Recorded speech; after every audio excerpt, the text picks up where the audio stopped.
Merchant of Venice, Act 1, Scene I. Venice. A street. Enter Antonio, Salarino, and Salanio. Antonio: in truth, I know not why I am so sad. It wearies me. You say it wearies you, but how I caught it, found it, or came by it, what it's made of, I am yet to learn, and such a dolt this sadness makes of me, that I can hardly recognize myself. Salarino: your mind is tossing on the ocean, thinking always of your ships at sea, so laden with the richness of the East that petty cargo ships all bow to them like peasants bowing to a passing lord. Salanio: my dear old friend Antonio, if I had half of such a fleet, or half, the better part of my attention would be always with my ships till they come home. Salarino: I'd check the wind's direction every hour. Salanio: I'd peer at maps to study ports and road. Salarino: imagining the nasty tricks that fate, Salanio, or pirates, Salarino, shoals and storms, Salanio, or lack of wind, Salarino, might play on me. Salanio: and that would make me sad. Salarino: I go to church, an edifice of stone, and straightway I would think of dangerous rocks, which touching but my gentle vessel's side, Merchant of Venice, card 2, would scatter all her spices on the stream. Salanio: enrobe the roaring waters with my silks. Salarino: imagining such things, I know our friend is sad to think upon his merchandise. Antonio: believe me, number I thank my fortune for it, but if one ship fails to come to port, or two, the others will, and even one arrival is enough to make me whole. 'Tis not my merchandise that makes me sad. Salarino: why then you are in love. Antonio: who? Me? I never had the taste for it. My friends dilute my house and fortune with a wife. Have children who can't wait for me to die so they'll inherit everything I earned. My solitary state brings only joy. Salarino: not in love neither? Then let us say you are sad, because you are not merry, and 'twears easy for you to laugh and leap and say you are merry, because you are not sad. Salanio: being sad saddens him. Salarino: no. This melancholy pleases him, and so it makes him glad inside to be so sad. Salanio: and when he notices that he is glad, he's disappointed to discover it, which makes him sad again, and on and on. Antonio: with friends like you, the saddest man must laugh. Enter Bassanio, Lorenzo, and Gratiano. Salanio: here comes Bassanio, your noble kinsman. Salarino: Gratiano and Lorenzo, too. Salanio: farewell, Antonio, my jolly friend. We leave you now with a better company. Merchant of Venice, card 3. Salarino: I would have stayed till I had made you merry, but lordly friends like these take precedence. Antonio: lords and commons, we are Christians all. I take it your own business calls on you and you embrace the occasion to depart. Salanio: good morrow, my good lords. Bassanio: good widows both, I've missed your wit, and now you take your leave as soon as I arrive. Salarino: we spent our wits on grim Antonio. Exeunt Salarino and Salanio. Lorenzo: my lord Bassanio, since you have found Antonio, we too will leave you, but at dinner time, I pray you, have in mind where we must meet. Bassanio: I will not fail you. Gratiano: you do look grim, Signor Antonio, and yet you prosper, and you have your health. I think he's traded faces with a beggar boy, who soon will starve, since no one gives the coin to smiles, even when they dress in rags, while this face makes me open up my purse. Bassanio: he sorrows from compassion for the world. Antonio: the world is but the world. Bassanio: a stage where every man must play a part, and mine a sad one. Gratiano: I would play the fool, let mirth and laughter stretch my face so oft that when I'm old, such wrinkles will be etched that I'll look cheery at my funeral.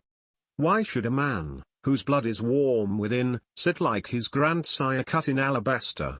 I love thee, and it is my love that speaks. There are a sort of men whose visages are like a standing pond, without a ripple, ever silent, so they'll be esteemed as solemn, grave, and wise, as if to say, I know the secret, I am Sir Oracle, and when I finally speak let no dog bark.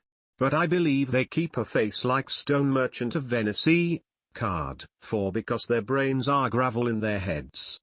While you, Antonio, I know you're wise, and being generous, you ought to share, for silent thoughts have just as much effect as none at all. Your stony face inspires a wish to chisel some inscription here, good fortune follows the industry, perhaps, or never choose a trollop with the pox. We'd have a single thought from you, at least. Bassanio afflict the man no more, Gratiano. Go. Gratiano come, Lorenzo. We have bored Bassanio.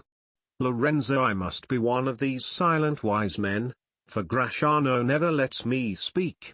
Gratiano, keep me company but 2 more years, and you'll forget the sound of your own voice.